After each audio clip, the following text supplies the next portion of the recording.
This time of the year, there's almost too much to cover, too many questions to answer from viewers. This show is going to have more information in it than we've ever had, and it's going to come quick, so don't blink. And first is this wonderful surprise. I've lived here 20 years and I never saw this peony blooming in the woods.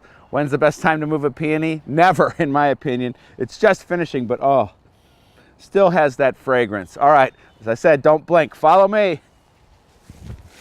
One of the #1 questions, what's this green stuff on my tree? Is it going to hurt it? No, it's lichens, something natural and actually something good. All right, lots more to see.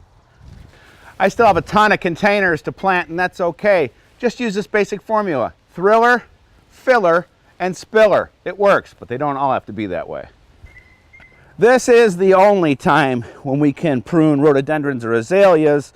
If we wait, they're going to put buds on and we would lose the flowers for next year. And this is people space, not plant space, but I was waiting. I wanted to see my beautiful flowers, and we're just going to make one little cut here.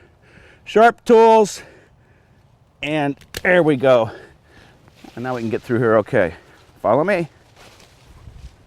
This is David Austin's Gertrude Jekyll, named for the famed English writer. Her books are as relevant today as when they were first published, and it smells like heaven.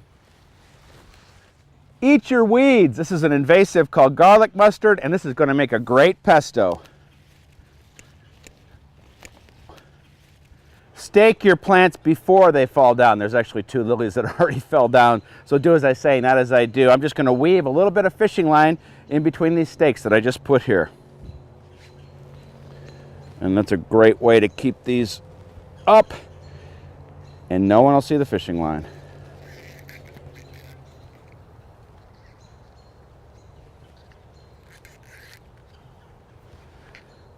Last fall, I collected some seeds from hostas, and they're sprouting. I'm excited. We might have something cool in here, something we've never seen before. We'll see.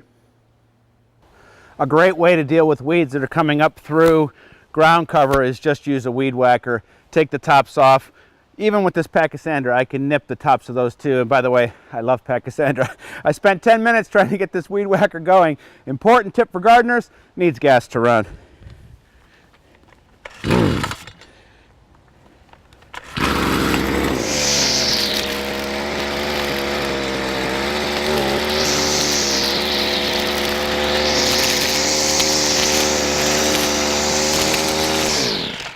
All right, let's finish up. That was quite a whirlwind. I hope you had as much fun as we did. If you missed something, just hit rewind. Now be sure to check me out online. That's where you can find the recipe for that garlic mustard pesto and how to become a member of my Seed of the Month Club and lots of other cool gardening stuff. Until next week, I've got 10, 20, maybe 30 more jobs we can do during the day. We'll see you then.